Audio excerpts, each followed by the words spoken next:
Este sitio es muy largo en extensión y en desgracias.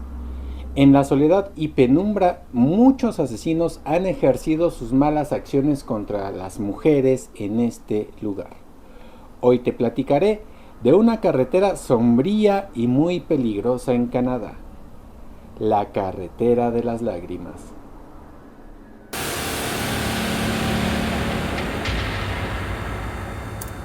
Advertencia.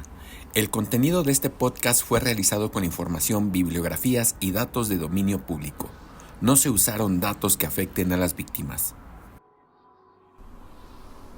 Bienvenidos a Detective Misterio, el podcast donde les platicaré de crímenes reales, ufología, leyendas y hechos paranormales que han causado asombro, sorpresa y mucha expectativa. Aportando datos reales con frescura sin igual, deseo se diviertan y pasen un rato de entretenimiento. Gracias por escucharme, yo soy Adán López y espero disfruten de este capítulo. Muchísimas gracias por estar aquí, pero antes de empezar el capítulo le quiero mandar un gran saludo, un gran abrazo a la querida amiga Oli Popoca, amiga aquí de Detective Misterio. Muchísimas gracias por todo tu apoyo al canal y por tu sugerencia sobre este tema. Así que yo ya lo estaba investigando, lo había dejado para un poquito más adelante, pero me apliqué en la investigación para que pudiera salir lo antes posible y espero les guste, les agrade el tema del día de hoy. Gracias por estar aquí escuchándome, viéndome si lo hacen a través de YouTube. Bueno, fíjense, las agresiones a los seres humanos nunca deberían de suceder, pero desafortunadamente son parte de una sociedad de cualquier parte del mundo. Solo que estos actos siempre se dan en la oscuridad de lugares y mentes de quien la comete. Pero hay lugares que son más propicios para este tipo de actos y esta carretera o autopista, como se le quiera llamar, es un sitio que ayuda a esos agresores a que se den los trágicos acontecimientos de esta historia. Hoy te platicaré de una carretera o autopista que causa mucha tristeza, enojo e impotencia. Este sitio es conocido como la carretera de las lágrimas. Es el camino donde las mujeres desaparecen. Bueno, pues es un tema, la verdad que cuando empecé a saber más al respecto de este sitio, muy interesante, desafortunadamente por todos los hechos trágicos que ahí se han desarrollado. Pero es una carretera, es una autopista muy larga allá en Canadá, de poco más de 700 kilómetros. Pero uno podría pensar, bueno, pues es que si es una carretera, ¿por qué no hay las medidas de seguridad? ¿O qué pasa para que estos hechos tan violentos, desafortunadamente en contra de las mujeres, se estén dando a través de las décadas? Así que por eso es muy interesante esta historia. Hay carreteras que conectan ciudades, hay carreteras que unen familias y hay otras que parecen tragarse personas. En el norte de Canadá existe un tramo de asfalto rodeado de montañas, bosques infinitos y pueblos aislados, donde durante décadas decenas de mujeres desaparecieron sin dejar rastro. Algunas fueron encontradas asesinadas, otras jamás volvieron a aparecer hasta la fecha. La gente la conoce como la carretera de las lágrimas, The Highway of Tears, o la autopista de las lágrimas. Una ruta donde el silencio pesa más que el frío, donde hacer autostop o pedir ray puede convertirse en una sentencia de muerte sin saberlo, y donde muchas familias indígenas aseguran que el verdadero horror no es solo el asesino, sino la indiferencia con la que sus casos fueron tratados por las autoridades de esos sitios. Pero, ¿por qué esta historia no trata únicamente sobre crímenes? También trata de abandono, racismo y pobreza, desafortunadamente. Y sobre cómo un lugar remoto puede convertirse y se ha convertido en el escenario perfecto para que los depredadores actúen durante décadas. No 1, no 2, no 5 años, décadas. Desde inicios de los años 70, desafortunadamente hay esta problemática muy marcada. Hoy Vamos a recorrer esa carretera y algunos relatos de la gente que vive ahí. Y mientras avancemos en la historia, en el contexto de qué es lo que pasa en este sitio, vamos a descubrir cómo nació esta pesadilla, quiénes fueron las víctimas, qué teorías existen y por qué después de tantos años aún hay familias esperando justicia y lo peor, esperando a sus seres queridos desaparecidos. Así que prepárense, porque en este capítulo viajaremos por uno de los lugares más inquietantes de Canadá. A esta carretera se le puede considerar como el camino hacia el miedo y el camino hacia la incertidumbre total. Así que aquí es muy difícil poder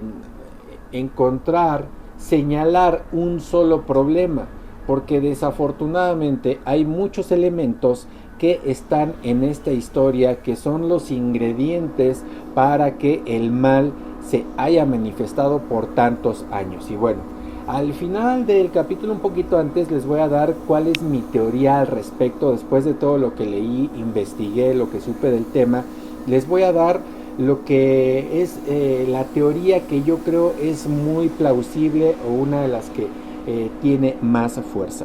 Fíjense, la llamada Carretera de las Lágrimas no es oficialmente un lugar marcado en los mapas.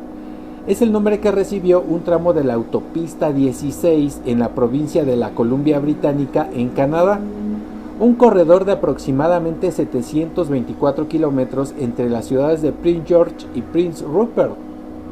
Para entenderlo aún mejor, imaginemos una carretera entre maleza, bosques, sin iluminación casi todo el trayecto y sin señal de radio o de celular. Casi estar incomunicado en un trayecto de la ciudad es como estar incomunicado en un trayecto, imagínense, de la Ciudad de México a la ciudad de Villahermosa, Tabasco, allá cerca de Chiapas.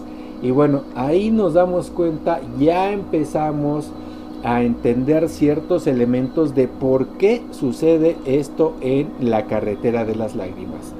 Hoy día, en la etapa que vivimos, en la era digital en la que se desarrolla la sociedad que somos, es muy común, ya hasta es normal, que en un viaje de no más de 10 minutos te estés comunicando con tu familia o con tus amigos, ¿verdad?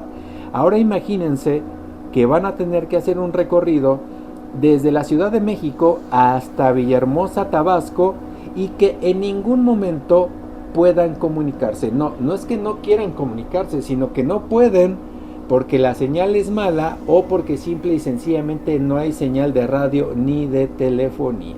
Así que ahí empezamos a ver la gran problemática o una de las grandes problemáticas que hay en esta Carretera de las Lágrimas y por qué muchos acechadores y asesinos pueden ver ahí un campo de cultivo, pueden ver ahí un escenario en donde fácilmente pueden hacerle daño a las personas, ¿verdad? Y fíjense, para entenderlo aún mejor, imaginemos, esto ya se los había dicho, disculpen, fíjense, el nombre surgió en 1998 durante una vigilia organizada por familias de mujeres desaparecidas. Fue Florence Naciel quien pronunció la frase autopista de Tears o Highway of Tears, pensando en las lágrimas de las madres y familiares que seguían esperando respuestas. Y cuando observas el lugar, entiendes por qué se volvió tan aterrador. Grandes extensiones de bosque, poca iluminación, como les decía, y como comunidades separadas por horas de distancia sin señal telefónica o muy escasa. Y durante muchos años, prácticamente sin transporte público.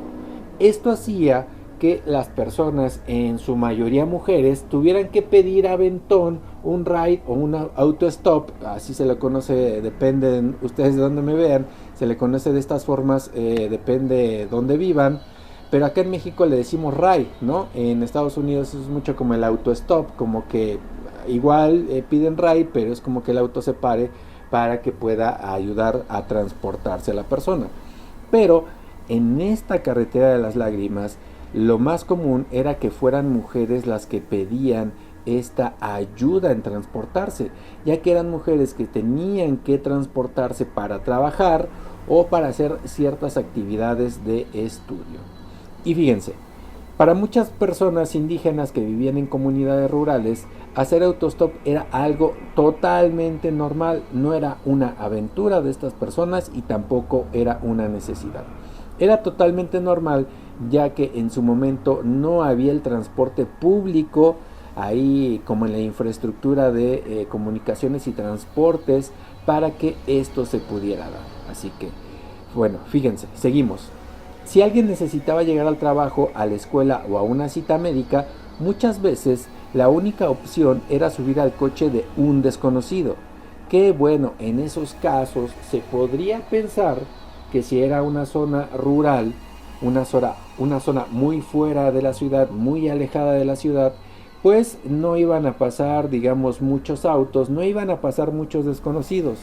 Pero conforme fueron pasando el tiempo, los años, las décadas, lo que les decía, probablemente algunos asesinos que sabían que ahí era muy fácil o que era más fácil hacerle daño a estas mujeres, bueno, pues se trasladaban a ese sitio a ver quién necesitaba que les dieran una ayuda de transporte, un ray, un aventón, un autostop, ¿verdad? Qué peligroso.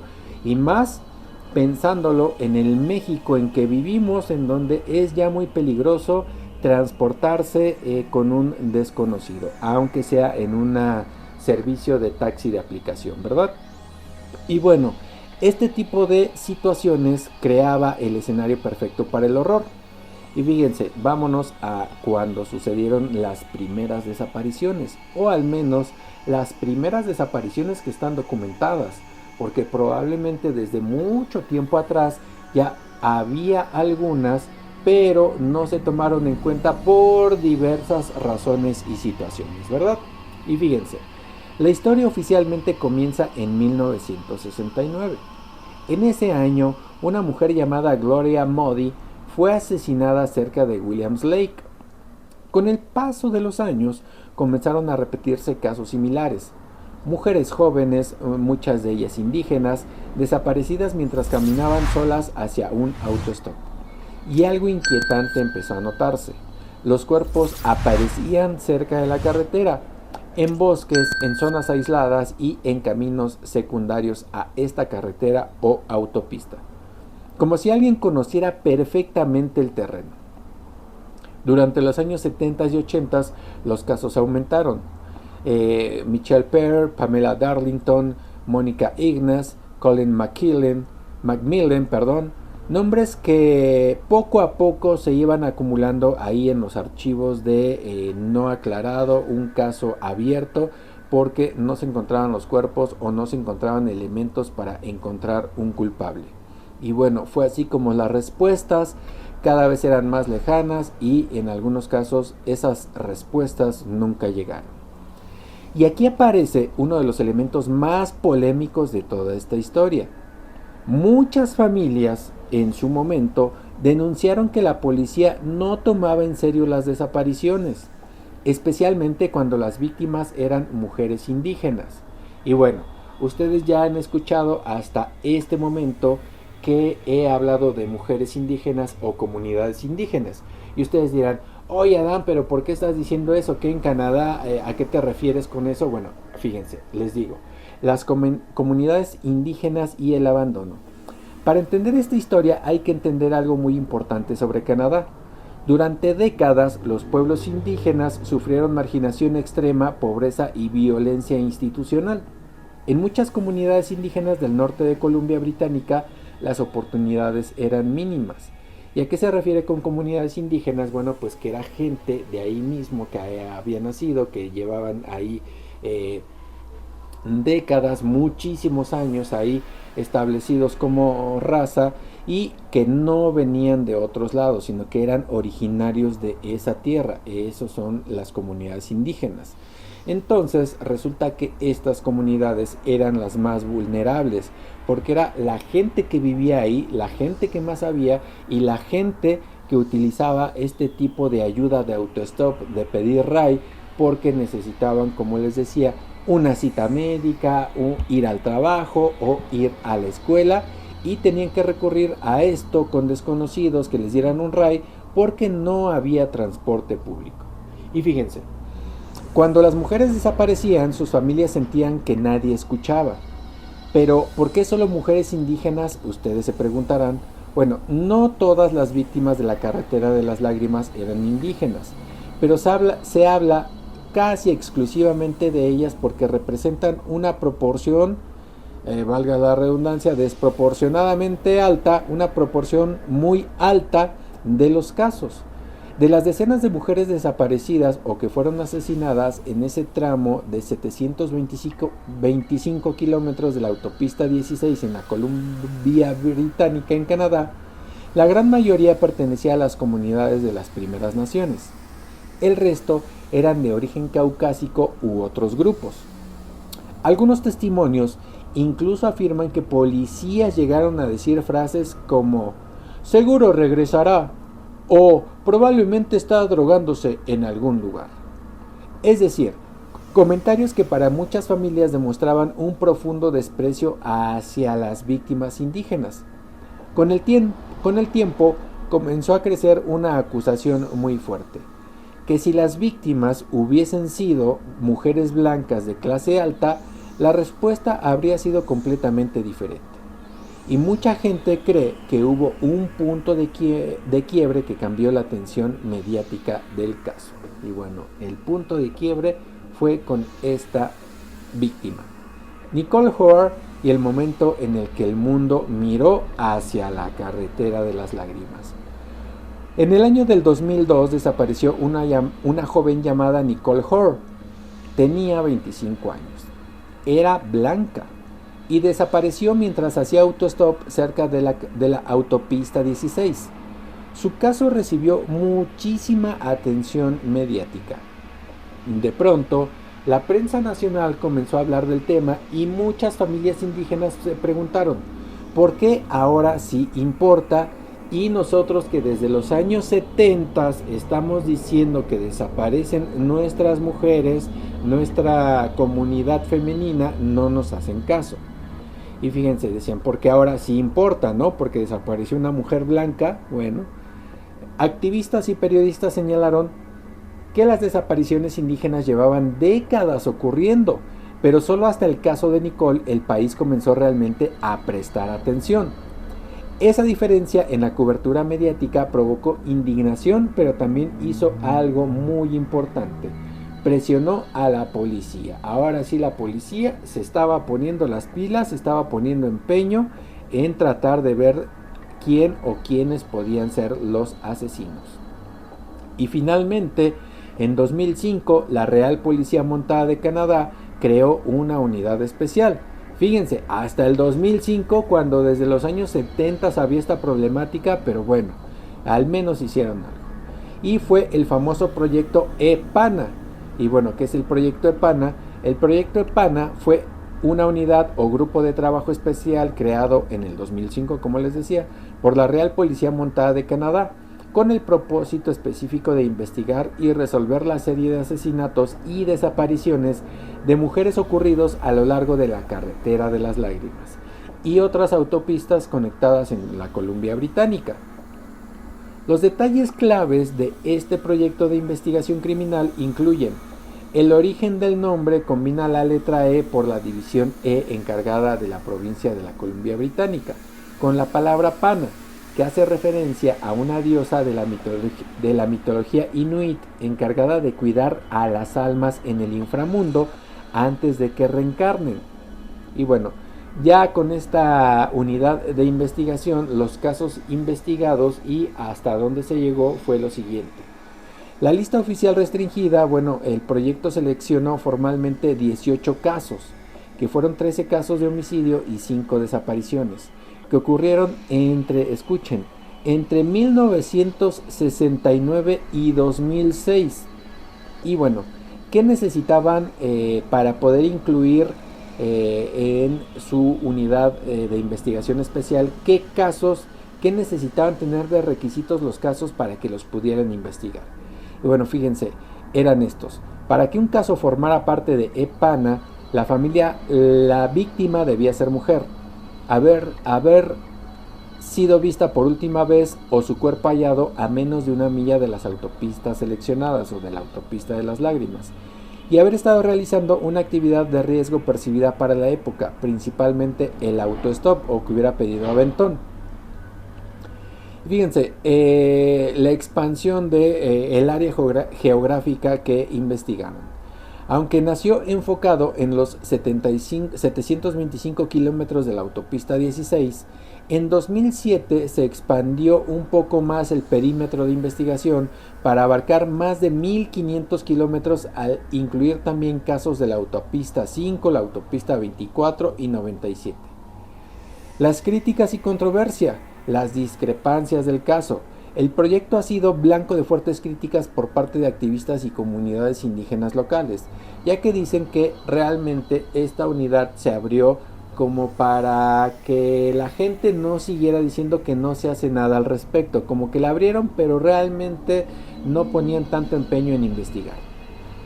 Mientras la policía únicamente reconoce 18 casos oficiales bajo este proyecto, las organizaciones nativas aseguran que la cifra, escuchen, que la cifra real de las víctimas de la zona supera 50 mujeres, solo mujeres, 50 mujeres, y en algunos casos, algunos reporteros, periodistas de la época que hoy día viven, dicen que pueden haber sido más de 100 casos de mujeres que hayan sido víctimas en esta carretera de las lágrimas. Y bueno, acusando los criterios de selección de EPANA de ser demasiado estrechos y de excluir deliberadamente a muchas víctimas, bueno, pues esto dio resultados limitados.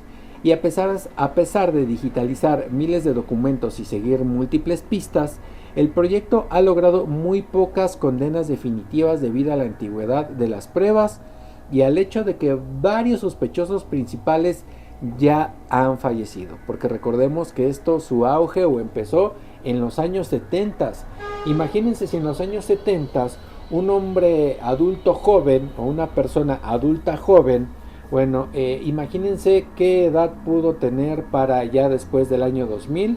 Debería de tener más de 70 u 80 años, así que por cuestiones de naturaleza lo muy probable es que ya hayan fallecido, que si hubieran investigado en su momento probablemente hubiese habido más arrestos que aminoraran los casos de ataque a las mujeres en esa zona.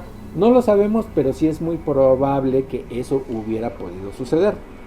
Y bueno, como les decía, algunas estimaciones hablan de más de 50 víctimas documentadas o de los demás casos que no se incluyeron en EPANA. Y hay quienes creen que realmente no se va a saber el número total de víctimas, ni siquiera un estimado, porque muchos casos nunca fueron vinculados oficialmente o algunos ni siquiera fueron reportados.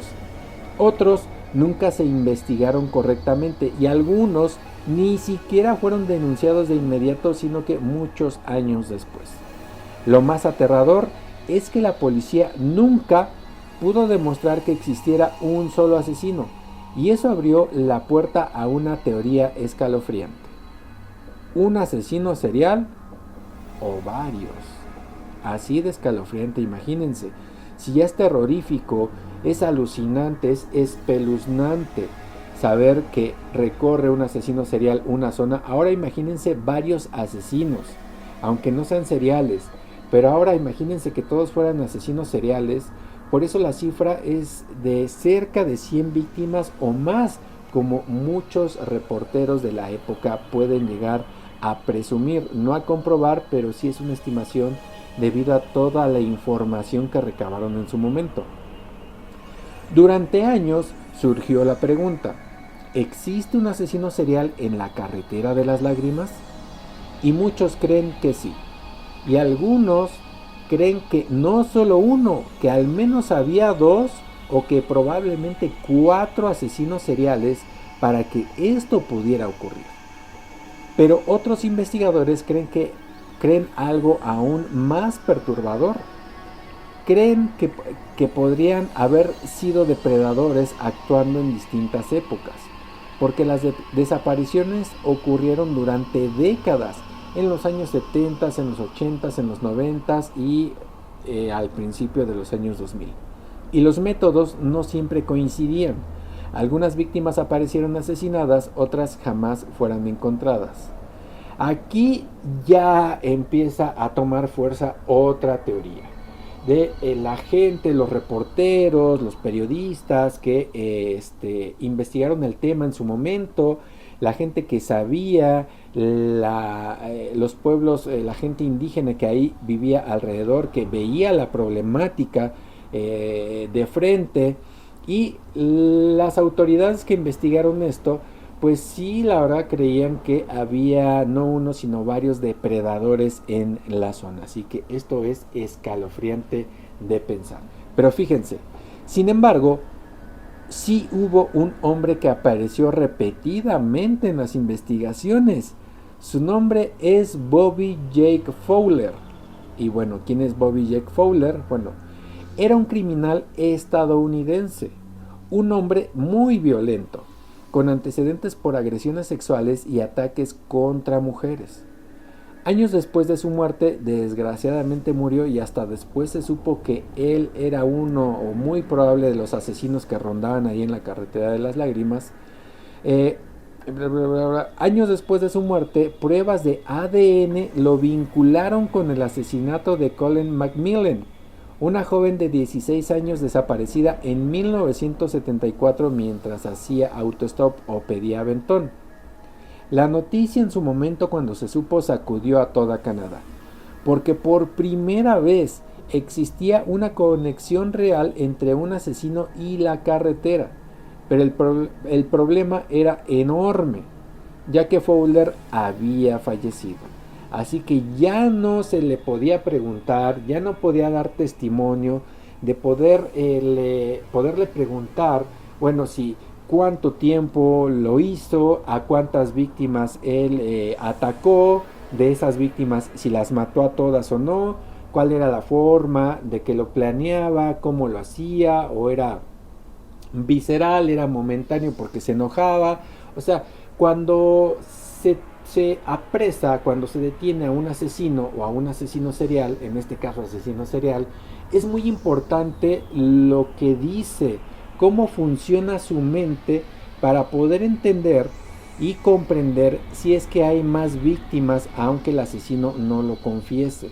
Y esto es muy importante porque deja un antecedente, deja ahí elementos, deja argumentos que se pueden estudiar y aplicar y ver, analizar, para poder detener a otros asesinos seriales. Así que esto es muy interesante, y por eso fue una gran catástrofe el que ya hubiese muerto este sospechoso, este culpable, porque había pruebas de ADN en uno de los asesinatos de una de las jóvenes.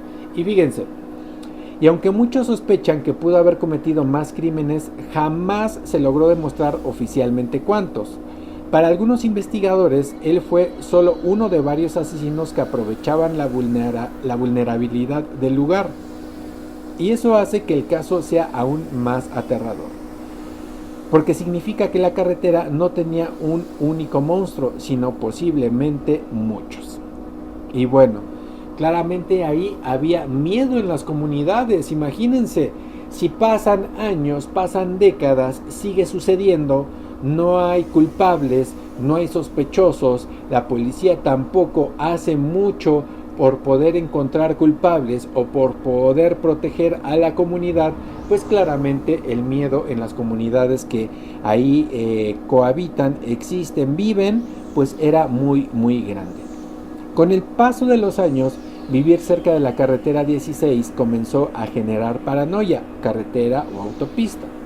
Las familias advertían a sus hijas: no camines sola, no hagas autostop, no pidas ride, no viajes de noche. Pero el problema seguía ahí. La pobreza y la falta de transporte obligaban a muchas personas a seguir exponiéndose, en este caso la mayor parte de ellas mujeres. Las comunidades comenzaron a colocar carteles con fotos de las desaparecidas. Los rostros estaban en postes, estaciones de gasolina y paredes de pequeños pueblos. Cada fotografía representaba una pregunta sin respuesta. y cada nueva desaparición aumentaba el terror colectivo porque cualquier mujer podía ser la siguiente. Y bueno, con esto nos damos cuenta que la problemática, la angustia, el terror es muy grande para toda la gente que vivía ahí cerca o que tuvo el terror, que tuvo la mala fortuna de perder a un familiar o de perder o de conocer a alguien que había perdido a algún familiar. Fíjense, algunos de los testimonios y algunas sospechas de la gente. Con el tiempo aparecieron teorías sobre camioneros trabajadores itinerantes, cazadores e incluso habitantes locales. Algunos sobrevivientes afirman haber escapado de conductores sospechosos. Y aquí hay algo importante.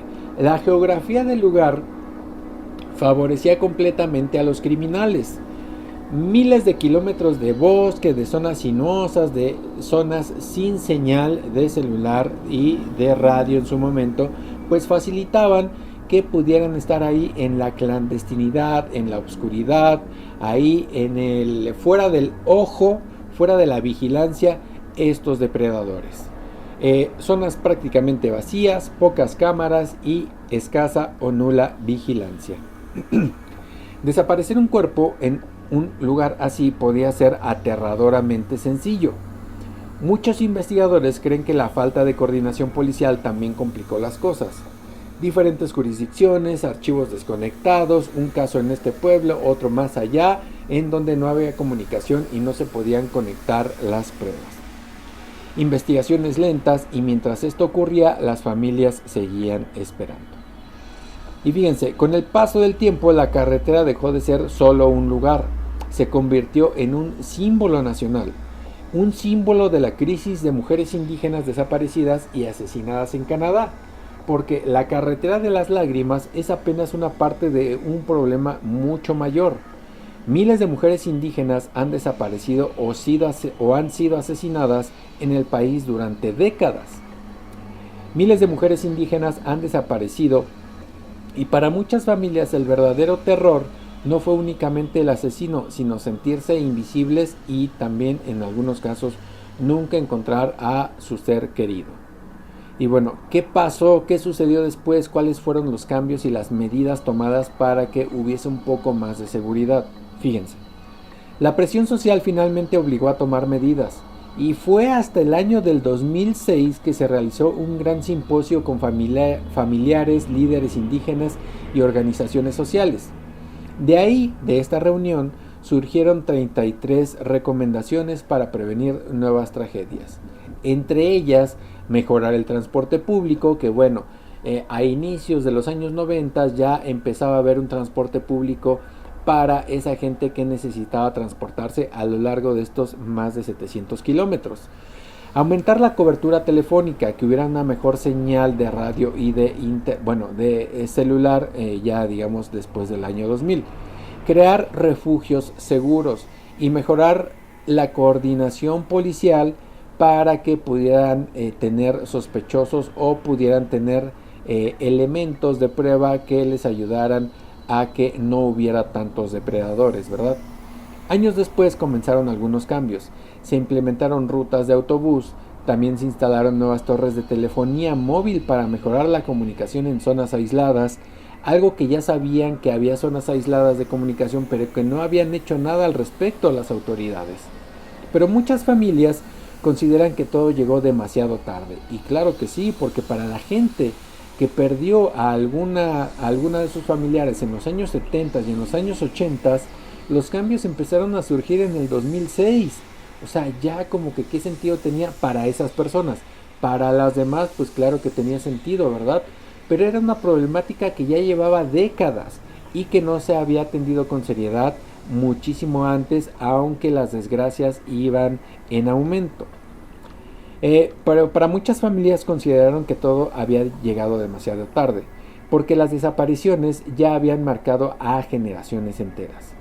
Y bueno, hay muchos casos que aún siguen abiertos, y resulta que siguen abiertos porque estas desapariciones siguen sin resolverse y también siguen sucediendo, no con la misma intensidad que antes, pero siguen sucediendo.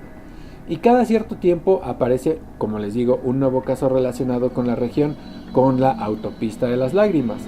Eso mantiene viva una pregunta aterradora. ¿Realmente terminó todo? ¿Realmente los depredadores huyeron de ese lugar porque ya estaban vigilando?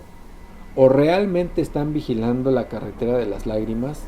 ¿O realmente es un lugar en donde se siguen adiestrando estos asesinos seriales?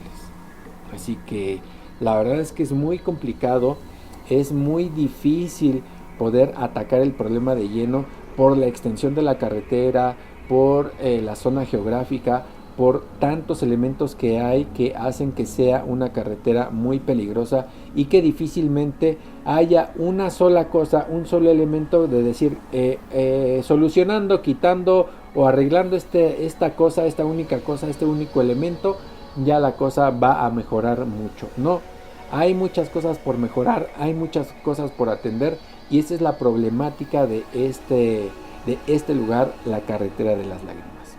Y bueno, fíjense, siguen ahí algunos depredadores, se siguen aprovechando del aislamiento de la carretera y bueno, con esto la incertidumbre continúa. Y mientras no existan respuestas definitivas, el miedo tampoco desaparecerá.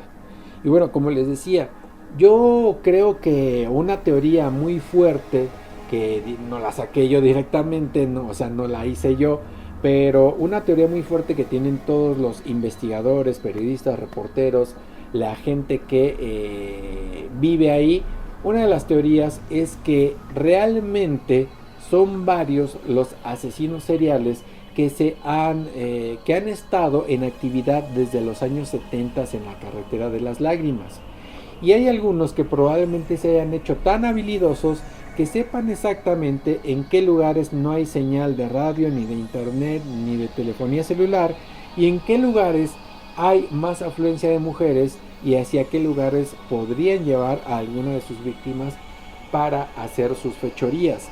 Esto es una de las teorías más fuertes porque sigue habiendo casos, siguen sin solucionarse algunos casos abiertos y se siguen teniendo los casos sin tener pruebas concretas que ayuden a apresar, a detener a algunos sospechosos. Así que la problemática sigue desafortunadamente y bueno, ya hay elementos, ya hay un poco de infraestructura como las rutas de autobús, las nuevas antenas con telefonía celular que abarcan un poco más, pero sigue habiendo lugares desolados, solitarios, en donde estos depredadores pueden hacer de las suyas desafortunadamente. Y fíjense, como conclusión, la carretera de las lágrimas no es solamente una historia criminal, es la historia de un sistema que durante años, décadas, diría yo, permitió que ciertas vidas parecieran importar menos. En la historia de madres esperando llamadas que nunca, es la historia de madres que esperaron llamadas que nunca llegaron, de fotografías pegadas en postes que se cayeron con el paso del tiempo porque las víctimas nunca aparecieron, de pueblos enteros viviendo con miedo y de una carretera que terminó convirtiéndose en leyenda oscura. Pero detrás de cada teoría, de cada documental y de cada investigación hay algo que nunca debe olvidarse. Las víctimas eran personas reales, las víctimas tenían familia y también sueños, amigos, deseos, motivaciones y sobre todo planes para tener una vida próspera. Y muchas de ellas desaparecieron en un lugar en donde durante demasiado tiempo nadie parecía escuchar y tampoco parecían ayudar. Quizá algún día se conozca toda la verdad sobre la carretera de las lágrimas, quizá no. Pero mientras existan familias buscando respuestas, la historia seguirá viva. Así que esta carretera de las lágrimas, aparte de comerse a las personas, a las mujeres que nunca fueron encontradas, sigue provocando lágrimas en todas las víctimas y en todas las familias de estas. Así que esta fue la historia de la carretera de las lágrimas. Deseo les haya gustado esta historia. Reitero el saludo, el abrazo a Oli Popoca hasta Cuernavaca, Morelos, México, quien me sugirió este tema. Se me hizo muy interesante e investigué al respecto para poderles ofrecer a ustedes, queridos suscriptores, gente que viene aquí a Detective Misterio a ver el contenido, que pudieran disfrutar del capítulo del día de hoy.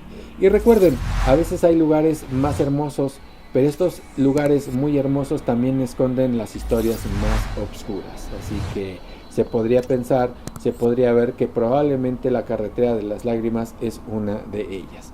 Y bueno, pues esto fue Detective Misterio, el podcast. Y si les interesan escuchar más historias reales donde la mente humana cruza el límite del horror, suscríbanse, déjenme su like, déjenme su comentario para que yo pueda interactuar y les pueda responder todo lo que ustedes amablemente me dejan aquí en el apartado de los comentarios. Así que bueno, yo soy Adán López, Detective Misterio. Les agradezco muchísimo que se hayan quedado hasta este minuto del podcast.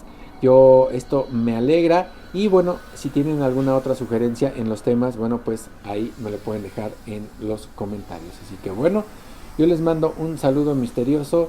Nos vemos en el próximo capítulo.